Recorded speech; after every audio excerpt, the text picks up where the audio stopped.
We left our line of the Plampins in 1719 with our sixth great-grandfather John, recently apprenticed to Richard Cronshey, an apothecary in Bury St Edmunds.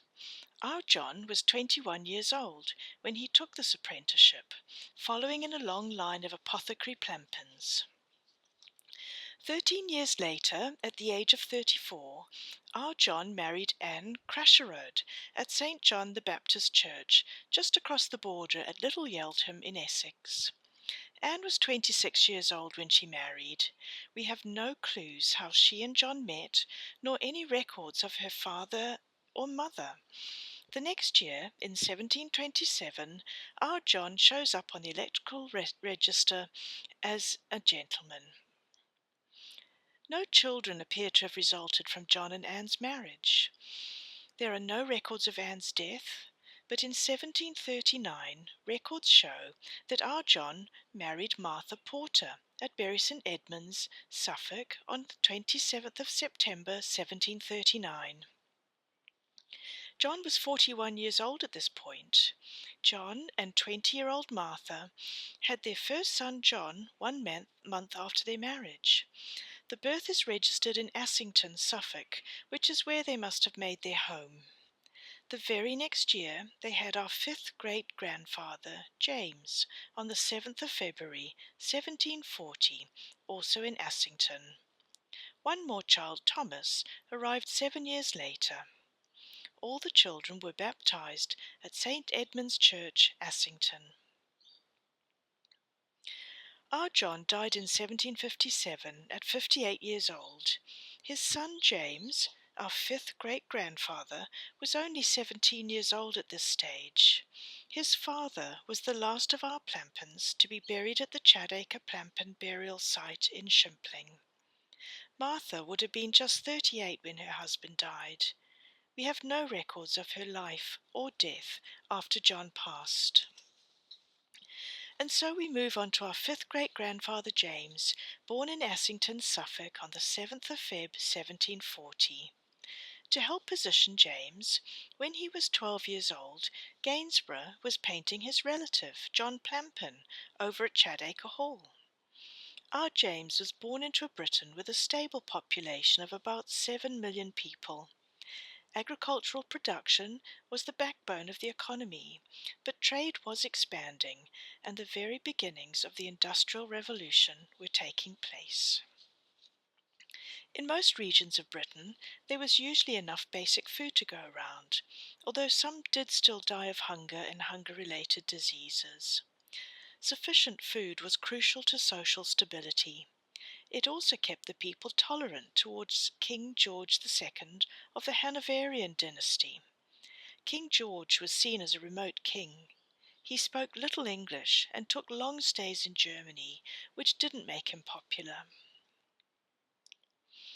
When our fifth great-grandfather James was born in 1740, the Celtic fringes, Wales, Ireland and Scotland, had been barely brought under English rule. The vast majority of Welsh men and women could neither speak nor understand the English language. Most Irish men and women spoke Gaelic and belonged to the Roman Catholic Church, compared to the population of the British mainland, which was staunchly Protestant. Scotland still retained its own traditional educational, religious, legal and cultural practices. Scotland also posed a strong threat to the crown. The rival claimant to the throne, Scottish and Catholic James III, known as the Old Pretender, was very popular, not only in his home country, but in Catholic Ireland and also among the English and Welsh gentry and the poor. Back in our James' daily life, at 23 years old he married Mary Hughes, also 23 years old, at Newton, Suffolk. All 7 of their children were born at Newton and baptized at the local All Saints' Church.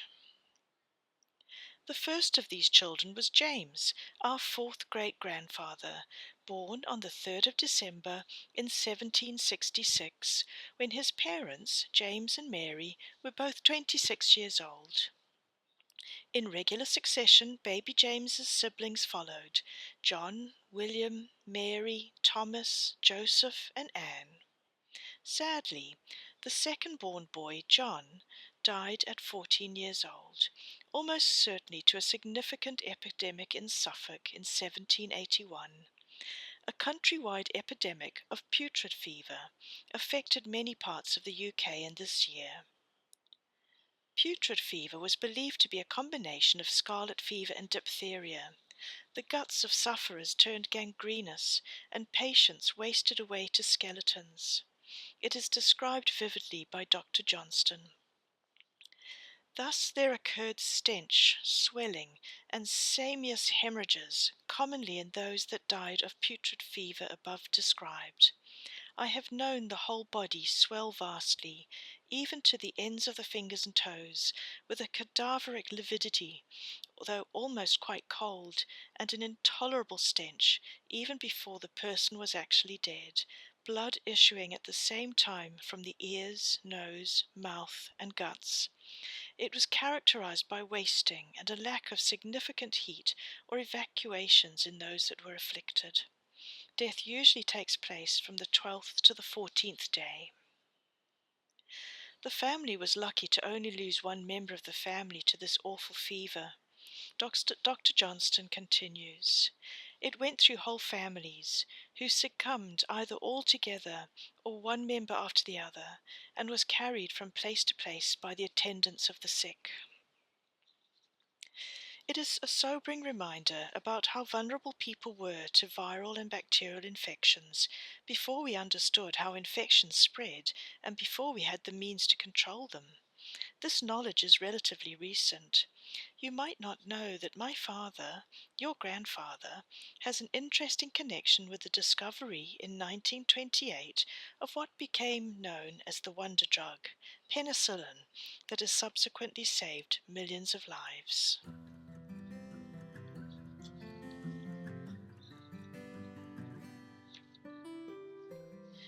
Happily, our fourth great-grandfather escaped the epidemic that killed his brother. He stayed in Newton all his life, marrying Elizabeth Whymark when she was 22 and he was 24. The couple married in Assington, where James's father was born.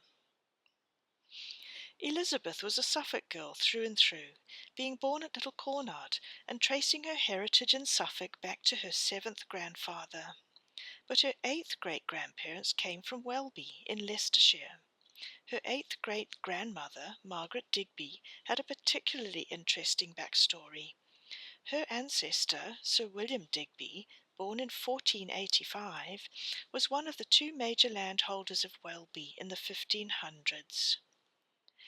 In 1573, the other landholder sold all his holdings in Welby, including by mistake the feudal tenure, to William Digby, the lord of the other manor in Welby. The sale price was £160 and effectively merged the two manors in the village. The purchase allowed the Digbys to enclose the land for pasture and depopulate the entire village. Margaret's father was Sir Rowland Digby.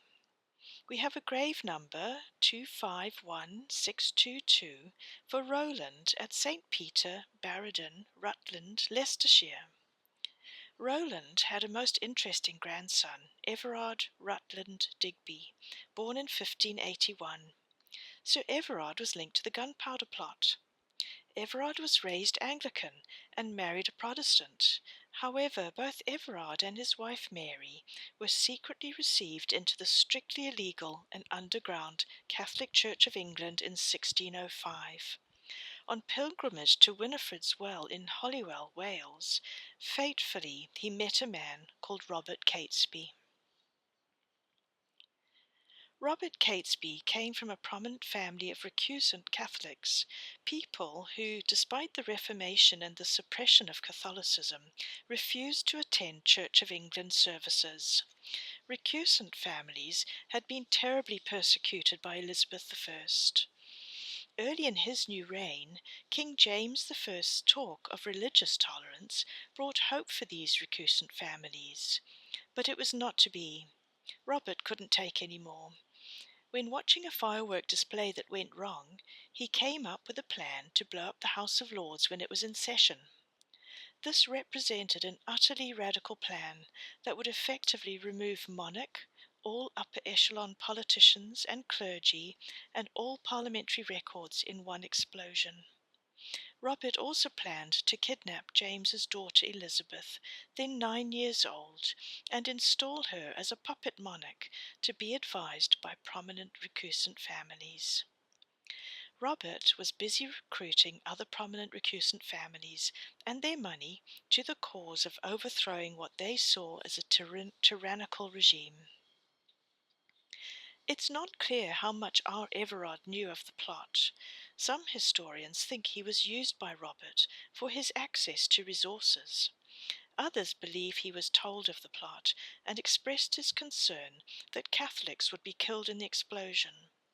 While Catholics were barred from the House of Commons at that time, they were still able to sit in the House of Lords. Robert instructed R. Everard to rent Counton Court from the Throckmorton family and to pretend it was for a hunting party.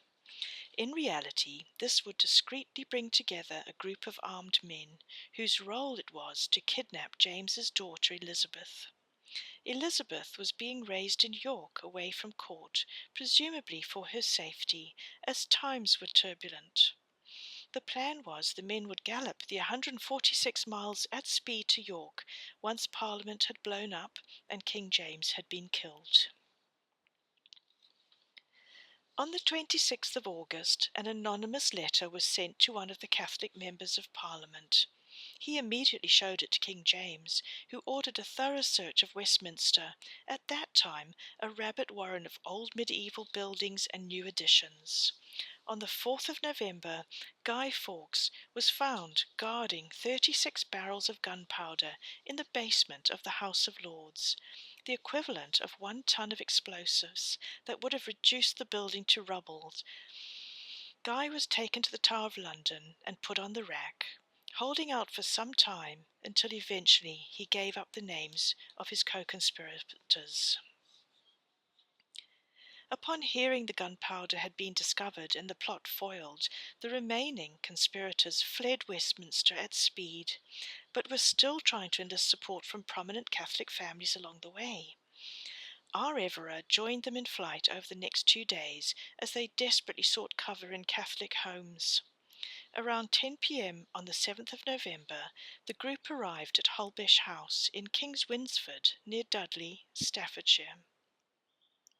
For reasons unknown, our relative Everard left them at that point. Was he perhaps still trying to get to York to kidnap James's daughter Elizabeth, in the hope Catholics would still revolt? The rest of the group settled into the house. They placed their damp gunpowder by the fire to dry out in readiness for the fight they knew was coming. Unfortunately, as the night progressed, a stray spark from the fire ignited the gunpowder, causing a significant explosion, which badly injured several of the men, including Robert Catesby. The scene was set for the last stand.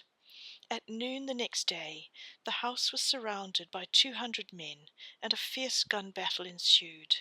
You can still see the bullet holes and the site of the explosion in the house today. Robert Catesby was killed. The remaining men were taken to London and tried. R. Everard was captured soon after and taken to the Tower of London.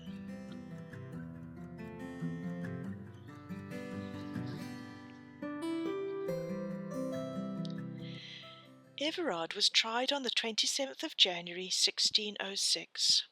Despite an eloquent defence, he was found guilty of high treason, and 3 days later was hanged, drawn, and quartered. This was a tortuous capital punishment used in medieval England to execute men convicted of high treason. The man was tied to a hurdle by the feet and dragged by horse to the execution site, where he was hanged almost to the point of death. He was then castrated, disemboweled, beheaded, and his torso cut into quarters. His remains would then be displayed in prominent places like London Bridge as a warning not to challenge the monarch. Following his death, Everard's 3-year-old son, Kenelm, was removed from his mother Mary's care to be brought up in the Protestant faith. One can only imagine the heartbreak of Mary, having lost her husband in terrible fashion, and now her son.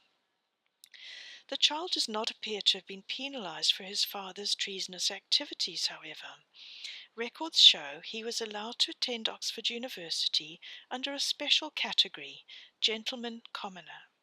He cleverly worked at gaining the trust of influential people and was able to regain the properties and the family knighthood that had been stripped from the family at his father's attainment, his execution for treason. Kenelm is described by the Chancellor of the Exchequer of the time, Lord Clarendon. He was a person very eminent and notorious through the whole course of his life, from his cradle to his grave, of an ancient family and noble extraction, and inherited a fair and plentiful fortune, notwithstanding the attainder of his father. Here is another example of how interesting stories can be lost if women's lines are not explored. We started this episode following the life of our fourth great-grandfather James. James had married Elizabeth Whymark, our fourth great-grandmother. Elizabeth's 14th great-grandmother was Margaret Digby. Margaret was the sister of Everard, the Gunpowder Plot man, and the aunt of Kenelm, Everard's son. Everard may be our uncle many times removed, but he and his son are family nevertheless. By contrast, fourth great-grandparents James and Elizabeth appear to have had an unremarkable life. The couple lived their lives out in Newton, Suffolk. They had 6 children, including our third great-grandfather John, born in Newton in October 1791. There are very few records of the family, suggesting they had fallen from gentry to something more humble. John lived for 61 years, dying on the 7th of January 1827 at the age of 61. He is buried at Newton by Sudbury in Suffolk. We have no records to tell us when his wife Elizabeth died.